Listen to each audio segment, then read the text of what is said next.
Assim diz o Senhor: amado, desejo que te vá bem em todas as coisas e que tenhas saúde, assim como bem vá a tua alma. Essa é a palavra de Deus. Mas não podemos nunca esquecer que a saúde não é meramente a ausência de enfermidade, porém o completo bem-estar físico, mental, psicossocial e espiritual. E aí está a nossa responsabilidade de cuidar dessas 4 dimensões. Agora, o êxito na saúde consiste em seguir o plano de Deus. O texto que está na Ciência do Bom Viver, página 127, diz o Senhor: a única esperança de coisas melhores está na educação do povo, nos verdadeiros princípios. Ensine os médicos ao povo que o poder restaurador não se encontra em drogas, porém na natureza. E aí o Senhor apresenta os 8 remédios naturais: ar puro, luz solar, abstinência, que é a temperança, repouso, exercício, regime conveniente, uso de água e confiança no poder divino. Eis os verdadeiros remédios. E diz o Senhor: cumpre aprender em todos quais são essas condições. E aí entra a temperança. E devemos ensinar os outros a conservar e recuperar a saúde, empregar para os doentes os remédios providos por Deus na natureza. Em nossa obra, apresentar os doentes e sofredores a Cristo, nos braços de nossa fé, devemos ensinar-lhes a crer no grande médico. E aí está a confiança no poder divino. Induzamos os enfermos, os desamparados e os aflitos a se apoderarem de sua força. Todo esse texto está no Desejado de Todas as Nações, página 824. Mas observem agora este texto impressionante. Está no livro Educação, página 191. As fontes da paz e alegria celestiais descerradas na alma, observem por meio do quê? Pela palavra da inspiração, tornar-se-ão um poderoso rio de influência para abençoar a todos que venham a ficar a seu alcance. Que a juventude de hoje, essa que cresce com a Bíblia à mão, se torne receptáculo e condutor de sua energia vivificadora. E que torrentes de bênçãos não fluirão sobre o mundo? Influências estas, cujo poder de cura e confortar mal podemos imaginar. Então, as fontes da paz e alegria celestiais são o maior remédio, e essas são descerradas na alma pela palavra de Deus. Bom, esses conceitos são muito claros, e o ser humano sempre tem procurado achar alguma forma de encontrar um caminho para a saúde. No ano 1992, o governo americano estava muito preocupado por causa da obesidade, que alcançava por volta de 25%. E aí foi a proposta daquela famosa pirâmide para a escolha dos alimentos. Só que a pirâmide, na forma gráfica, colocando na base os cereais integrais, e no segundo nível da pirâmide estariam as verduras, hortaliças e as frutas. E aí a orientação era comer generosamente, que são fontes ricas em vitaminas, minerais, fibras alimentares. E no terceiro nível estavam as proteínas, e aí estavam os feijões, proteínas e gorduras, castanhas, ovos, queijo, leite, derivados, aí entra o queijo e outros mais, e falavam comer moderadamente, porque já há uma consciência que o excesso de gordura, o excesso de proteínas acabam causando problemas na saúde. E por último, come as gorduras, vegetais e óleos, doces e salgados. Comer escassamente. O interessante é que nos outros 3 grupos, cereais, frutas, verduras, hortaliças, os feijões, etc., sempre dá uma orientação quanto ao número de porções necessárias. Um mínimo para mulheres sedentárias e um máximo para homens muito ativos. Sempre um número de porções determinado para o dia. Só que para as gorduras vegetais, óleos, doces e salgados, apenas fala comer escassamente e não tinha nenhuma indicação de qual seria o número de porções necessárias para o dia. Por quê? Porque as doenças, hoje se sabe, estão muito relacionadas com o consumo desses alimentos. Mas o que aconteceu? Os norte-americanos seguiram à risca as instruções e eles enfatizaram o uso dos cereais, já que está na base da pirâmide. Só que eles não prestaram atenção que os cereais deveriam ser integrais e comeram cereais refinados, arroz branco, farinha branca, etc. O que aconteceu? No ano 2010, a obesidade tinha aumentado para 33%. E aí que eles lançaram um novo programa de orientação à população quanto à escolha de alimentos, que chamaram do Meu Prato. A pirâmide agora ficou em desuso. Mas no Meu Prato, eles dividem os alimentos do dia inteiro em um prato, dividem em 4 partes. Só que a metade desses alimentos do dia inteiro, eles dividiram entre grãos integrais e o segundo grupo, proteínas saudáveis. E vejam que interessante como eles enfatizaram o uso dos integrais, tais como pão de trigo integral e massas de grãos integrais e arroz integral. E agora ele diz tudo em forma inversa. Limite os grãos refinados, tais como arroz branco e também pão de trigo refinado.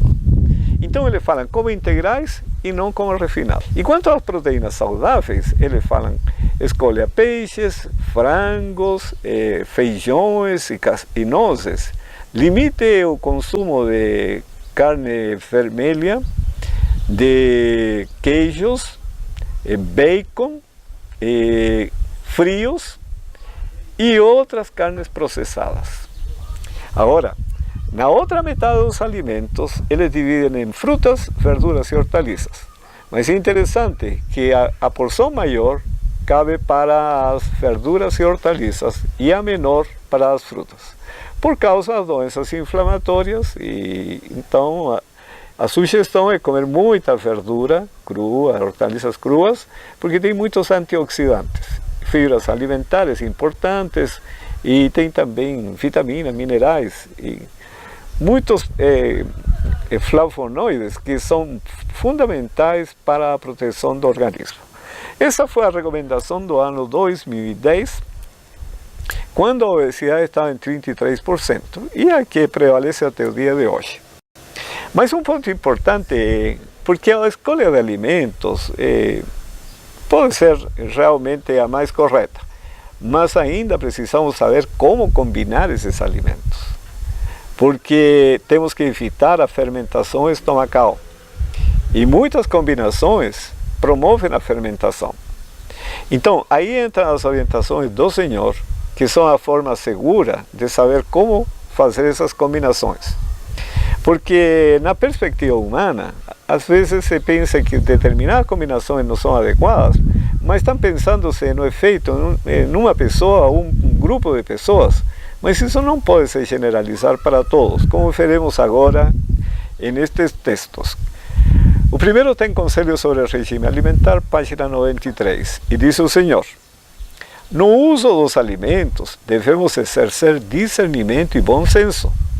Ao percebermos que certo alimento não nos convém, mudemos a dieta. Usemos menor quantidade de alguns alimentos, experimentemos outras preparações, logo saberemos o efeito que sobre nós tem certas combinações. Como seres inteligentes, usemos a nossa experiência e discernimento para decidir que alimento mais nos convém.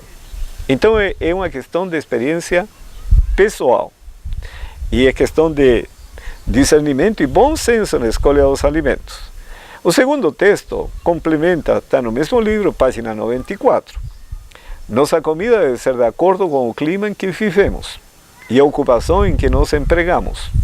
Ou seja, as necessidades de uma pessoa que tem um trabalho físico intenso são diferentes das necessidades alimentares de uma pessoa que tem um trabalho sedentário e mais na atividade mental que na atividade física. Então, nesse caso, o Senhor nos diz o seguinte, e ainda tem outros parâmetros que considerar. Deus nos tem dado ampla variedade de comidas saudáveis e cada pessoa deve escolher dentre elas aquelas que a experiência e o são juízo demonstram ser as mais convenientes às suas próprias necessidades. Então é bem claro. E aqui ela coloca um texto que achei fantástico, da experiência pessoal de Ellen White quanto à alimentação. Isso está no Conselho sobre o Regime Alimentar, página 491. A família não obrigada por rígidas regras. E ela diz, como o alimento mais simples, preparado pela mais simples maneira. Não me ponho como critério para eles. Deixo cada um seguir suas ideias quanto ao que é melhor para si. Uma pessoa não pode ser critério para outros em questão de comida. Impossível é fazer uma regra para ser seguida por todos. Há em minha família pessoas muito amantes de feijão, ao passo que para mim ele é veneno. Então, todas as pessoas não digerem bem todos os alimentos. Tem pessoas que não conseguem digerir pimentão, outros que não conseguem digerir repolho. Para outros, certas combinações não são muito adequadas. Por exemplo, comer melancia com outros alimentos. Mas existem alguns bem-aventurados que podem comer melancia junto com outras frutas e não vão ter problema. Combinações como dois carboidratos. Para alguns, comer macarrão e arroz realmente fermentaria, mas para outros não. E assim tem muitas combinações. Frutas doces com frutas ácidas. Para alguns não funciona, mas para outros sim. Sabe? A ideia de que comer frutas doces de manhã, frutas ácidas à noite, na terceira refeição, também isso para algumas pessoas é necessário, mas para as outras não. Então nós temos que ter em mente o que o Senhor diz. Quando Ele fala de combinações, a pessoa tem que levar em consideração suas necessidades pessoais e suas características próprias de seu organismo. Então tem pessoas que vivem num clima muito quente e as necessidades deles são diferentes das pessoas que vivem em um clima muito frio. Tem outro que tem um trabalho muito intenso, físico, e outros não. E ainda mais tem a questão do organismo, como ele reage a determinados alimentos. Tem pessoas que se comem 3 castanhas do Pará, já é o máximo que o organismo tolera. Mas tem outros que podem comer 5, da mesma maneira azeitonas. Então nós temos que tomar muito cuidado em estabelecer regras gerais, quando o Senhor não especificou essas regras gerais. Ele deixou a liberdade a cada ser humano usar a inteligência, e Deus espera que nós façamos isso, de escolher os alimentos que nós tenhamos os resultados desejados. Eu preciso ter saúde, bem-estar, ter um bom desempenho do corpo e da mente. Quando há fermentação, normalmente vem a sonolência depois da alimentação e vem os mal-estares, formação excessiva de gases. Se a pessoa percebe que não está funcionando bem o organismo, não tem esse bem-estar que deveria ter, então precisa mudar a combinação. Agora, existem sim orientações que são para todos os seres humanos, independente do lugar de nascimento, independente da atividade, independente das características próprias do organismo. Quais são? Comer até 3 refeições ao dia. Isso conforme o projeto divino. Intervalos de 5 a 6 horas. A primeira refeição, a principal do dia, tem que ser forte. E a terceira refeição, leve, porque entra no descanso. Agora, é interessante que o Senhor não especificou a segunda refeição. Isso vai depender muito da necessidade pessoal quanto ao trabalho que a pessoa realiza. Beber muita água a partir de 2 horas da refeição até meia hora antes da próxima refeição. Não beber líquidos nas refeições. Não comer frutas e verduras na mesma refeição. Como já explicamos no tema anterior, são incompatíveis. Não comer nada entre as refeições. Nesse intervalo de 5 a 6 horas, nenhum alimento, nem sequer suco. Não comer em demasia, não sobrecarregar o estômago, porque todos esses hábitos fazem com que o alimento fique mais tempo no estômago do que seria necessário, e aí compromete o processo digestivo. Não comer alimentos suculentos e indigestos, e comer cereais integrais e evitar alimentos refinados. Isso é necessário e interessante pelo seguinte: no processo de refinação do trigo integral, perde-se mais de 70% de nutrientes. Eu vou mencionar apenas alguns para que vocês vejam. Vitamina B1, perde-se 86%. Vitamina B2, perde-se 70%. Niacina, perde-se 86%. Ferro, 84%. Vitamina B6, 60%. Ácido fólico, vitamina B9, perde-se 70%. Cálcio, perde 50%. Fósforo, fundamental para o cérebro, perde 78%. Magnésio, 72%. E assim por diante. E isso é válido também para a refinação do arroz. Tanto é que uma experiência que ficou registrada na história foi a experiência do arroz em Singapura. Antes da Segunda Guerra Mundial, a mortalidade infantil era de 420 crianças por cada mil, 42%. Agora, foi um médico, o Dr. Scharf, ele trabalhou 10 anos ajudando para melhorar a condição de saúde da população infantil. E ele trabalhou esses 10 anos utilizando-se de todo o conhecimento da época em termos de saúde pública, salubridade, higiene, construção de fossas, de poços. E ele conseguiu, nesse tempo todo, uma redução para 16% da mortalidade infantil. Mas aí veio a Segunda Guerra Mundial e faltava alimento e não podiam importar mais arroz. E nesse processo de refinação se perde em farelo até 30%. E aí o governo decretou que todos deveriam comer arroz integral. Qual foi o resultado? Em um ano, caiu a mortalidade infantil para 8%. Quer dizer, o que não se conseguiu, através de todo o conhecimento na área de salubridade, foi conseguido pelo arroz integral em um espaço de tempo bem curto. Percebe a importância dos integrais? Se uma mudança que deveria ser feita realmente é mudar o uso de cereais refinados para integrais. Agora, outro conceito muito importante relacionado é a questão da energia, porque os alimentos energéticos por excelência são os cereais. No caso do arroz, ele fornece 76,5% de energia.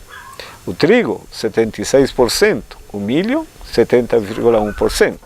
Se comparados com a banana nanica, batata doce e batatinha, respectivamente, eles fornecem 22%, 20% e 17,6%. Porque a função desses alimentos é outra. É fornecer vitaminas, minerais, fibras alimentares, mas não é fornecer energia. Agora, o feijão é um alimento bastante bom, porque além de fornecer minerais, vitaminas, fibras alimentares, fornece proteínas importantíssimas, mas também fornece 52% de energia. Mas agora, vamos considerar outros dois alimentos, para que você tenha ideia da importância dos cereais. O mel, por exemplo, fornece 78,1% de energia. Então é um alimento energético. Só que se eu como a quantidade necessária a suprir minha necessidade de energia, esse mel vai fermentar no estômago. Então eu tenho que comer muito moderadamente o mel. E ele não conseguiria ser uma fonte de energia para o uso diário. Então, essa responsabilidade cabe aos cereais, que foram projetados para isso. Agora, um alimento bastante bom é a mandioca. A mandioca, para outros chamam de aipim, outros de macaxeira, enfim. Mas esse alimento tem mais de 5 vezes mais energia que a batatinha. Ele fornece 86,4%, enquanto a batatinha 17,6%. Só que aqui é um conceito bem interessante. Como o propósito da alimentação é nutrir o organismo, eu preciso tirar o máximo proveito da atividade do comer. O estômago é um tecido elástico. Na medida que vai recebendo alimento, se vai estirando esse tecido, e tem uma célula chamada célula de estiramento, que à medida que o tecido do estômago vai estirando, as células também.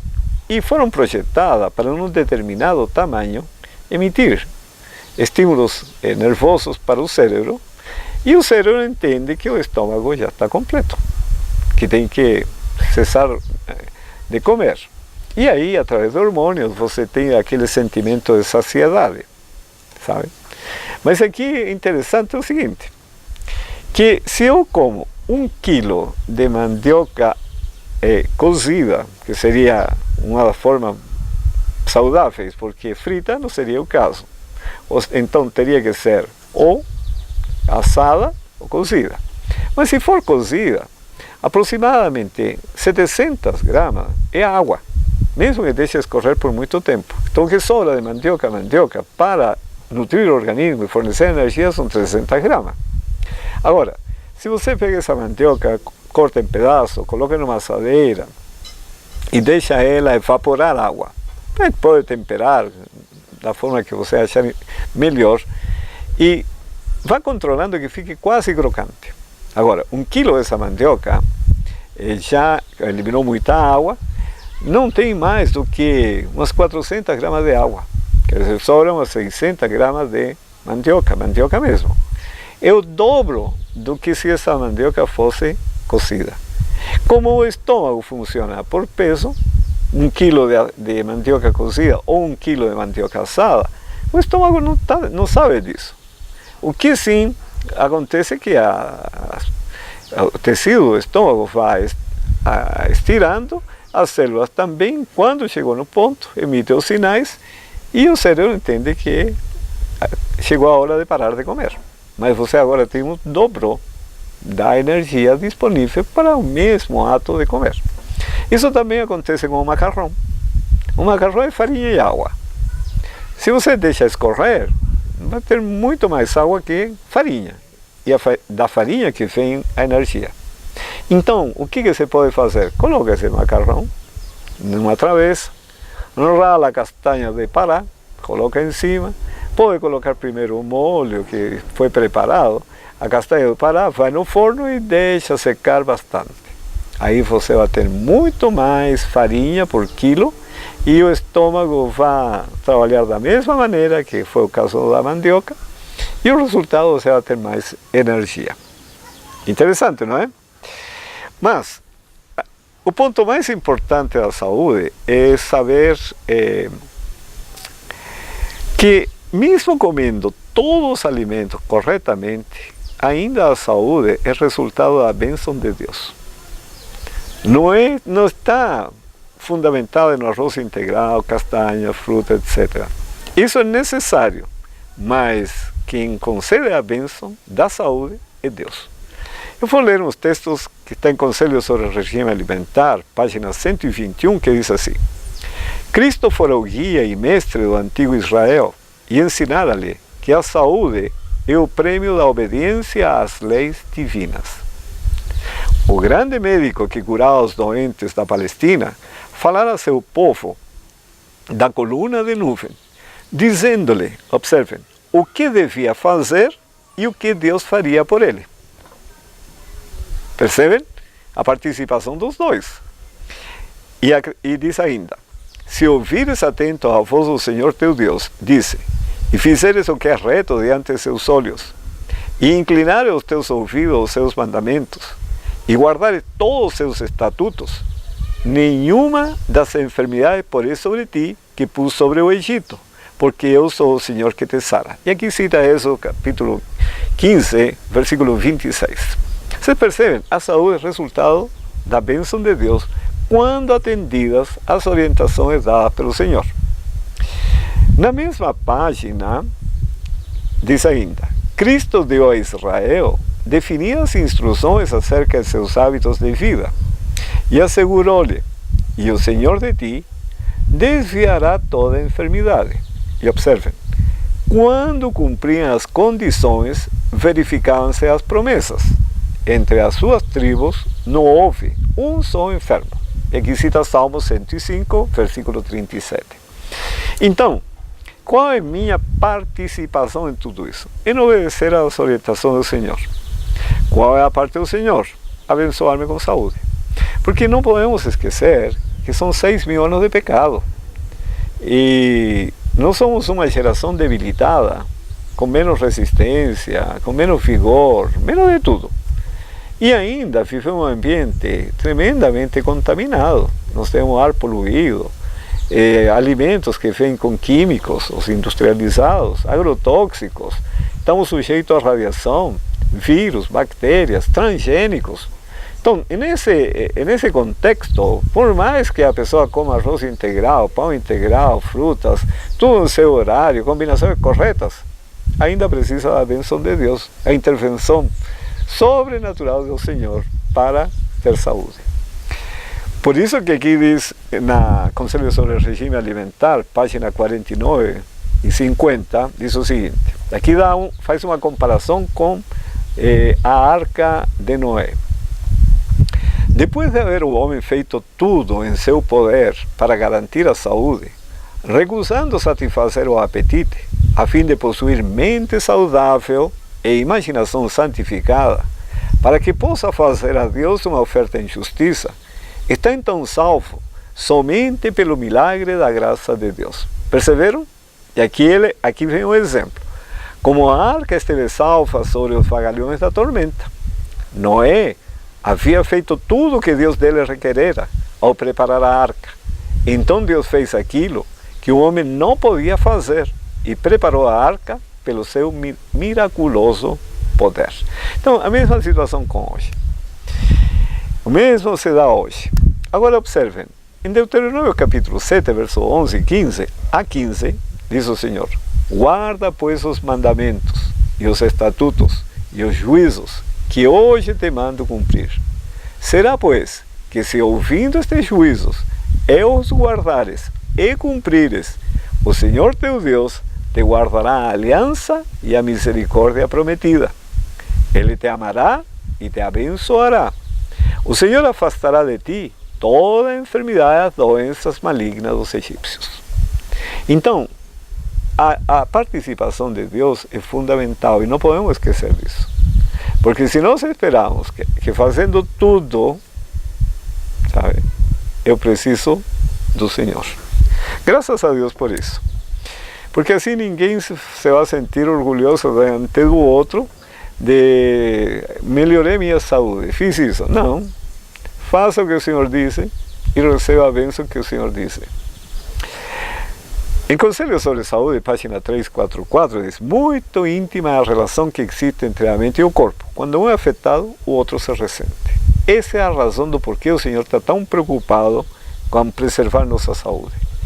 E se não seguirmos as orientações do Senhor, vocês se lembram que eu falei que eram 8 remédios naturais, né? 8 remédios. Mas existem 2 que são fundamentais, que é a alimentação correta e exercício físico. Por isso que em Mente, Caráter e Personalidade, volume 1, página 119, está escrito: 9 casos dentre 10, se se alimentassem temperantemente, quer dizer, corretamente, e fizessem animoso e saudável exercício, curar-se-iam ao mesmo tempo que poupariam tempo e dinheiro. Esses 2 são fundamentais para a saúde.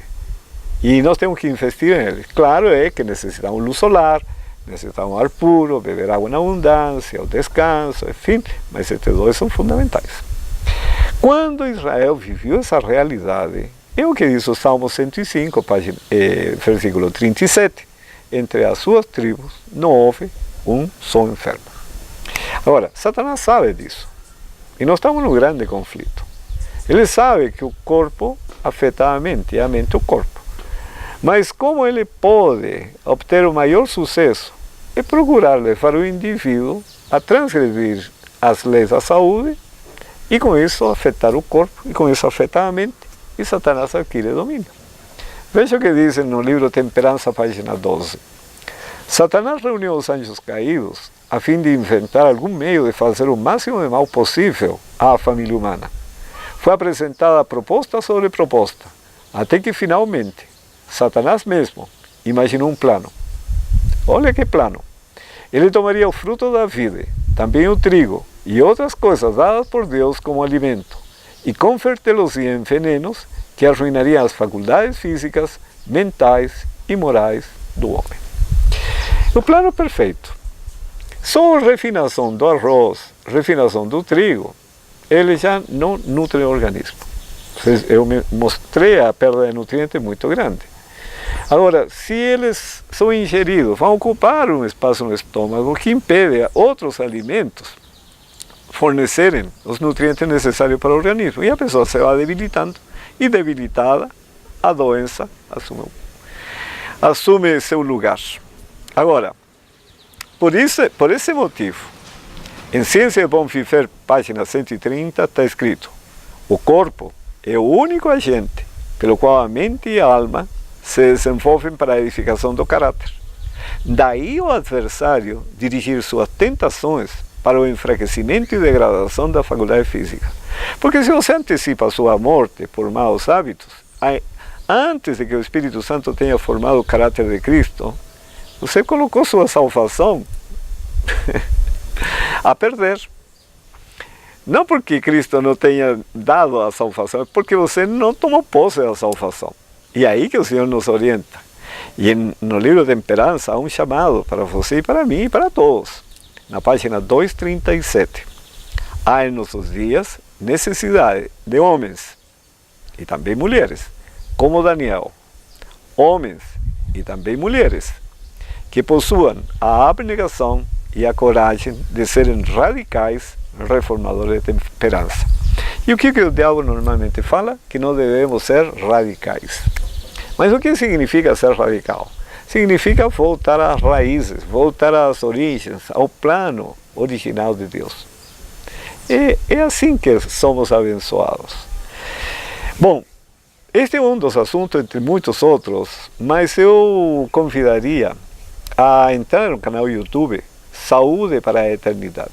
Vai encontrar muitos outros temas que vão ajudá-lo a compreender melhor como caminhar nesses últimos dias para que o Espírito Santo prepare esse templo, que é o templo dele, para entrar nas mansões celestiais. Que o Senhor o abençoe e que o Senhor lhe permita perseverar em mudar e buscar o auxílio divino, porque é a única forma de fazer mudanças consistentes, permanentes para a eternidade. Até mais.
caminhar.